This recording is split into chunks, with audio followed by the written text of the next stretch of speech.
Feed Elliott. Coming right. 50-yard line and sprinting. He's going 20 and 10. Zeke Elliott.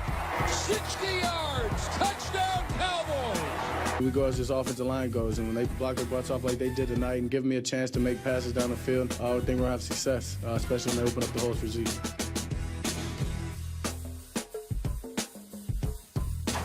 How about them Cowboys? Good morning, everybody. Hope you all had a wonderful weekend. Another week here on First Take. Max Kellerman, Stephen A. Gentlemen. Oh, one of those. Yeah. One of those. Oh, listen, it was a bad feeling watching the Cowboys for any non-Cowboys fan this weekend. Let's go. Let's just go. Let's start it off. Pretty good. All right, Dallas must be feeling pretty good about themselves because clearly Stephen A. is not sitting in first in the division at 4-1. Meanwhile, the Giants and Eagles both taking L's, and their two rookies, Dak Prescott and Ezekiel Elliott, looking like vets. Stephen A., we've asked this question before, but did Romo officially lose his job after yesterday's performance in Jerry's World? Well, let me put it to you this way. I believe he should. I can't sit there and speak for Jerry Jones because we know Jerry Jones is Jerry Jones. After all, Tony Romo is not a football player. He's not just a quarterback. He's the prodigal son. He's the adopted son of Jerry Jones. And far be it for him to mess with somebody he considers blood, because that's what Tony Romo is the equivalent of. I mean, Tony Romo might as well be Stephen Jones. Tony Romo's last name might as well be Jones. As far as I'm concerned, it should be Tony Jones. That should be his name. Why do we even call him Tony Romo anymore? He's obviously a Jones. He's family, okay? Because that's the only reason why this man should still be the starting quarterback for the Dallas Cowboys. As far as I'm concerned, Dak Prescott and the way the Dallas Cowboys are flowing, you don't rock this boat. You don't disrupt, what's going on here. You don't mess with it in any way, shape, form, or fashion. You've got the #1 rushing attack in the entire NFL. You've got you're number 2 in the entire NFL in terms of yards accumulated, okay? You've got the #9 ranked offense. You've got a quarterback in Dak Prescott that's gone 4 consecutive games completing at least 70% of his passes. What is there to talk about? Everything is flowing. You're making news for the right reasons for a change, because Lord knows that is an aberration. You stick with that. You stick with Dak Prescott. I can't speak to what Jerry Jones will do because he could be idiotic when it comes to his prodigal son.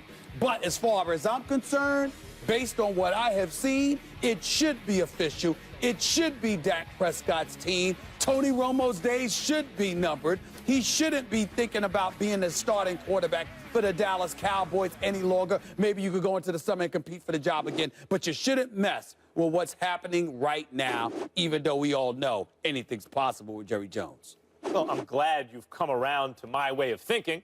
As I've been saying all along, look, if the Cowboys are 5-1, 6-1, and Dak is playing well, Tony Romo, is he healthy? Is he perfectly healthy? Is he the healthiest person ever? There are always reasons to keep the guy who's supposed to get the job back out. This is the history of the NFL. Kurt Warner got his job and lost his job to injury. And Mark Bulger, on his best day, was not Kurt Warner, but they had reeled off a bunch of wins, the Rams, at the time. Kurt Warner never was the Rams quarterback again. That's the way it goes.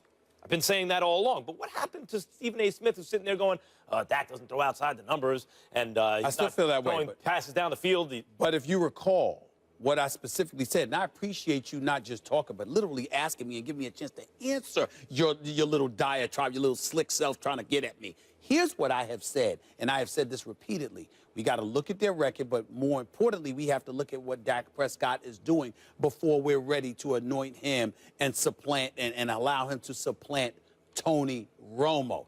That is what I said. Y'all were sitting there talking about, well, you know what, Tony Romo should be gone because of the way this guy did after 2 games. I'm saying no. If the man is playing well and the team is flowing, you don't disrupt that for Tony Romo. Right. Therefore, I did not anticipate they'd be 4-1. I don't anticipate they'll be 6-1.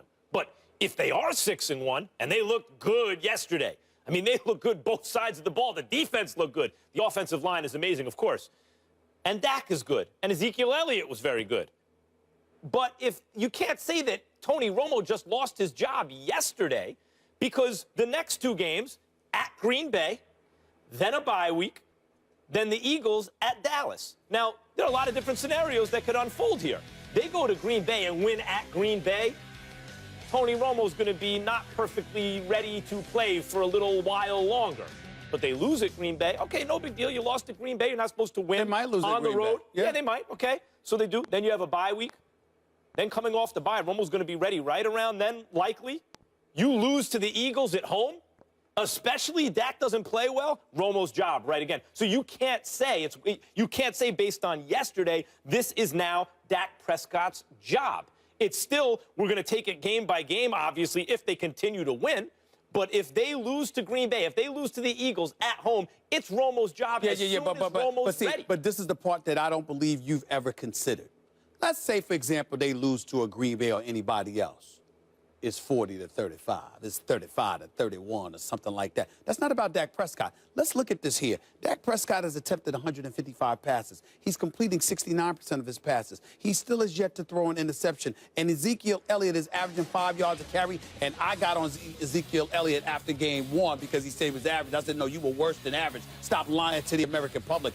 This brother is showing up. Now, I give it to the offensive line. They are doing exactly what we predicted they're going to do. But if you're able to run the ball effectively, and you've got a guy that's not turning the ball over, and you have a relatively balanced attack where the Dallas Cowboys have attempted 169 rushing attempts this year, and they've thrown the ball 155 times. I'm looking at Dak Prescott. Do you know that he's run the ball 19 times?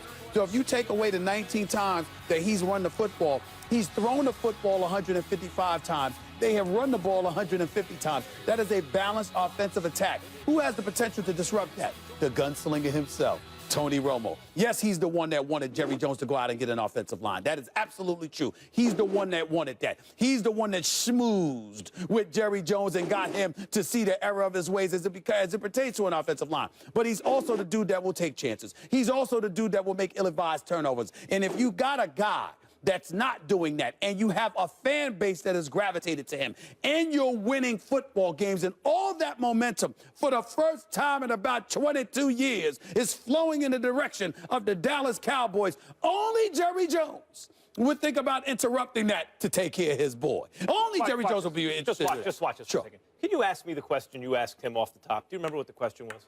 Yeah, did he lose his job? Officially lose his job? No. The answer is no. I mean, that's the answer to the question.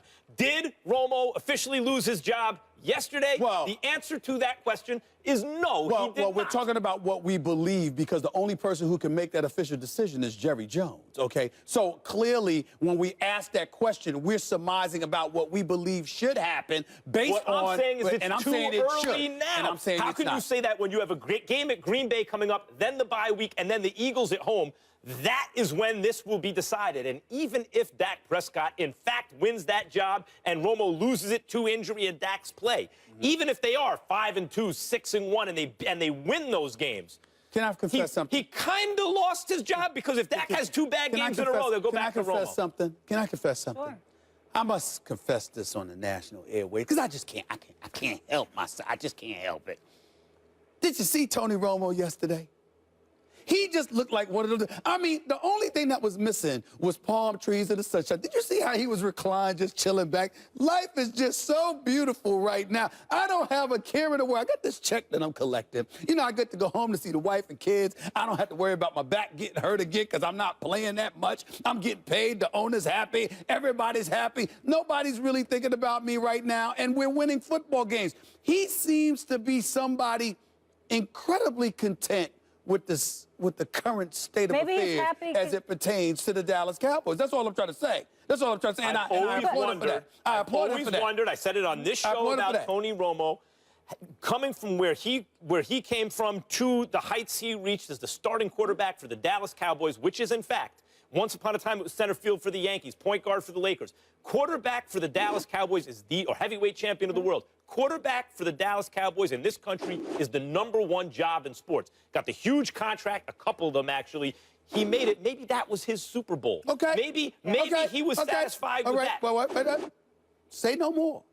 I see he's coming. I see he's coming along. No. You're getting there. You're getting there. I just say he's happy because he's taking over a winning team in his mind. Really? That's just me. Okay. The answer to the question you is would no. say that because, you know, it's Molly going to find a silver lining. Now, I hear you. Sorry, someone's got to be optimistic. We want you guys to weigh in. Did Tony Romo lose his job on Sunday? Go to the First Take Twitter page and vote. We'll share those results a little later in the show. But meanwhile, Somebody, another player, got to see him up close and personal Sunday. That would be Adam Jones. He had thoughts on the rookie's day. Jones followed up on his comments about the Cowboys' offensive line after saying earlier in the week that his daughter could run through the holes they made, telling our Catherine Terrell, "They were better than I thought. I take my hat off to them. Now I see why he has $100 million on his line. Those guys blocked their butts off. Like I said last week, some of those holes my daughter could have run through today." Stephen A., should Jones be quiet? Yes, he should be quiet. But it's not because he was disrespectful or anything like that.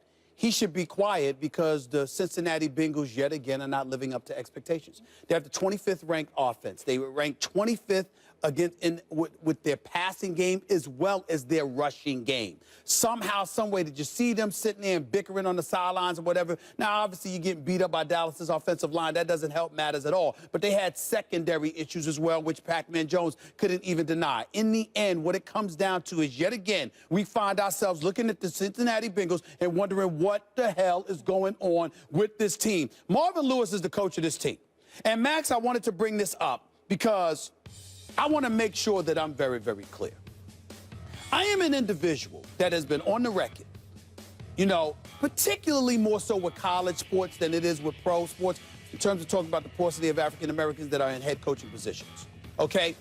But I'm also that guy. I pride myself in being fair. When Lovie Smith only made the playoffs 3 times in 9 years, it's time for him to go out of Chicago. Now, I don't give a damn where you go, but you need to get the hell out of Chicago. And I have been calling for Marvin Lewis to be gone for years.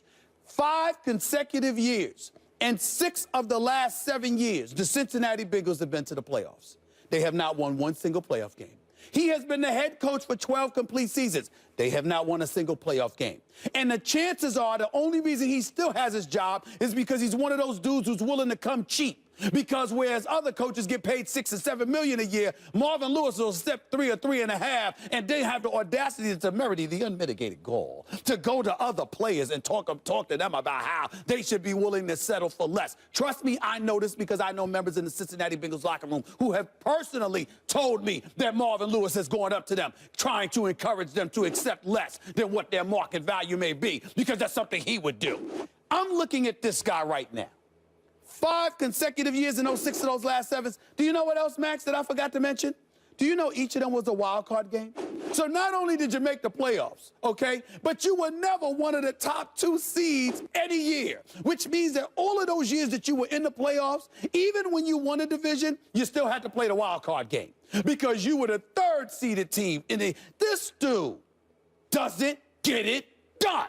It's just that simple. And for me, to look at the Cincinnati Bengals yesterday, both of us thought that this is the game that Dallas is going to lose. This is the game because Cincinnati's talent is undeniable. They got talent all over the place that any team in the NFL should want. But there is something missing from this bunch. And I believe it is a head coach that they're fearful of holding them accountable. I believe it's a head coach that has come up short on too many occasions. I am not saying that Marvin Lewis doesn't know football. I am not saying that he doesn't have the acumen to be a head coach. I am not saying that he can't be a defensive coordinator or something else in the NFL. I am saying when it comes to being a leader of men, in terms of galvanizing them to maximize their potential in a focused and cohesive manner, this man has religiously and continuously failed to show up. If it were anybody else, I'm going to go a step further. In some situations, if it was a white coach, they'd have been out of here by now. How this man still has this job is beyond me, and yesterday was the latest example of it because, again, they disappoint you when you don't expect them to. It's who they are under Marvin Lewis. I don't think that's fair at this moment in time. Would have been fair 2 years ago. Might be fair at the end of this season. I'm going to answer the question in a second. I just want to respond to the Marvin Lewis I appreciate the fact that you said it's not fair because I think that's insane. Go ahead. I think it's not fair at this moment in time because, yeah, you're never one of the top 2 seeds really playing in the wild card game. You're in the playoffs every year. The thing about the NFL is make the playoffs. You got a shot. As a Giants fan, I know that in the not too distant past, 2 Super Bowls as a result of being the wild card. Yes, we know. Okay. You and your Giants. So, you're right about that. Now, Marvin Lewis, you could make that argument a couple years ago, but a funny thing happened last year. there were signs that the Bengals were going to be dangerous in the playoffs, particularly coming from Andy Dalton. Not huge, glaring kind of signals, but little signs. He played better in primetime games than he had in the past, or even than he had during other games in the regular season, and he had a very good regular season last year. He played better in the fourth quarter. His production ticked up instead of down. I thought there were little signs that were going to be very interesting to see. It begged the question, how would he do in the playoffs this year, meaning last year? And he got hurt. So for the first time in, maybe since Marvin Lewis started making the playoffs with the Bengals, it was really, I think, an open question. You know what? The Bengals might actually do something. They were one of the most well-balanced teams in the NFL last year. Then he lost his starting quarterback. You can't hold those playoffs against him. And it's very early in this season. If at the end of this season they either don't make the playoffs or get bounced again in the first round, it would be fair to say that. But at this moment, it's a little unfair. Well, first of all, I'm very touched that you're interested in being fair to Marvin Lewis. It's very, very touching. You want some tissue? I mean, you got any tissue? You want some? Yeah, because you're so touched by because you want to be fair to Marvin Lewis. Let me tell you. Well, you are a fair-minded individual. But let me tell you this, Max Kellerman. You know why you're so wrong about this? I mean, so wrong? Because, Max, he should have gotten fired immediately after they lost to Pittsburgh last year in the playoffs. You've got the game won, a complete meltdown with the Vontaze Burfict. I don't hold that against Pac-Man Jones so much, but Vontaze Burfict, you understand what I'm saying? And you got to remember the way he had sacked Ben Roethlisberger a few plays earlier and then kept kneeing him in the ribs and stuff like that. He got away with that, getting an interception, or if it was an interception or fumble, I don't recall, then running into the tunnel. Just a whole bunch of overreactions, like guys conducting themselves as if they already had something won when that wasn't the case. That's a compelling point. But you haven't held that against Vontaze Burfict. Time out. He is a player under contract who got suspended. What I'm trying to say to you is that he's not responsible for the overall So let's talk about the guy who is responsible for it. Without his starting quarterback, they were in a position to win the game against the Steelers. No. I said to you, cumulative and collective. Those are the key words here. I'm sure you can appreciate that, okay? Well, because that's trending in the right direction. Well, let me tell you why. No, it's not. And I'm going to tell you why. Because he's been on a job for 12 full years. He has never ever won a playoff game. What about your fan base? What about the people in Cincinnati? What about how do you sit up there with a straight face and think it's okay for a man to not win a playoff game in a decade?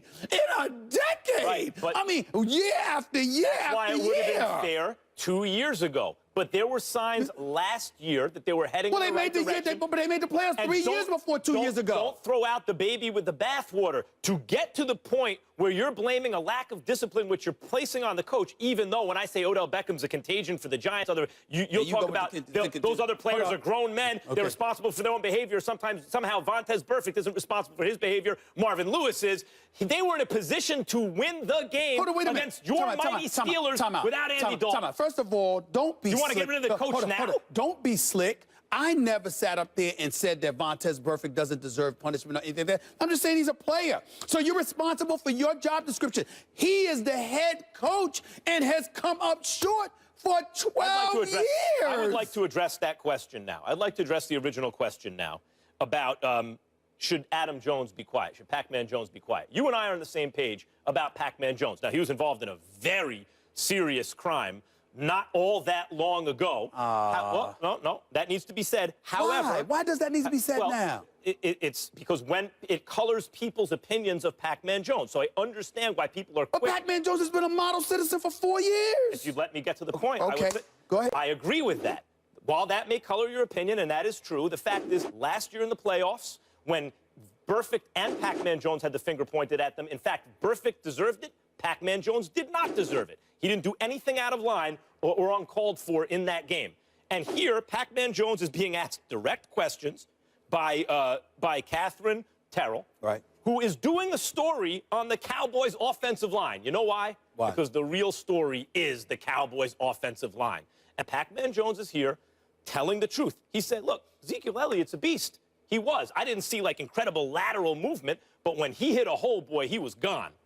But the holes were there because of the Cowboys' offensive line, which a couple years ago made DeMarco Murray look like a top 5, maybe top 3 running back because he was a good running back playing behind a very good line. That was a very good line a couple years ago. It's the same guys, more mature, better than they were then. And Ezekiel Elliott is now a very good running back, running behind a great offensive line. Pac-Man Jones answered questions, pointing that out, no problem. Wait a minute. But you're talking about what he had to say about the Cowboys, and we're asking the question, was he out of line with what he said? I'm saying you're out of line, even though he wasn't insulting or disrespectful. He's out of line because it doesn't speak to the problem that are the Cincinnati Bengals. In other words, you're talking about the Dallas Cowboys like, oh, anybody could do. They'll do that to anybody. They're 4-1. Well, then that's not anybody, is it? The Giants, it didn't happen against the Giants. Week 1, the Giants. Wait a minute. All I'm saying to you is this. Thank you. If you are Pac-Man Jones and the Bengals with the talent that you have, my problem with what he said is not anything that he said about the Cowboys. You're glossing over the deficient bunch that you are as the Cincinnati Bengals. Those what guys. Do you do? Every time someone asks Pac-Man Jones a question, he goes, never mind that question. We're the problem. Hold on, wait a minute. Every time. Hold on. You damn right. So if you're Pac-Man Jones. They're doing a story about the Cowboys offensive line. I'm answering your question. If you are Pac-Man Jones, I don't care what team is in front of you. Look, man. You're going to ask me, I'm going to answer you. Let me pretend to be Pac-Man Jones because, you know, I've spoken to him on many occasions. Brothers as real as they come. This dude, yo, man, don't give a damn about no Cowboys. You see us. We can't handle our business better than that. We down 28-0. That stinks. Something wrong with us. That's what I'm saying should be coming out of his mouth. It's one thing for the Dallas Cowboys to win a game because of a play here or there and the breaks don't come your way. The Cincinnati Bengals, with this talent, were down 28-0. What? To the Cowboys? That Cowboys offensive line is devastating. If you fought Mike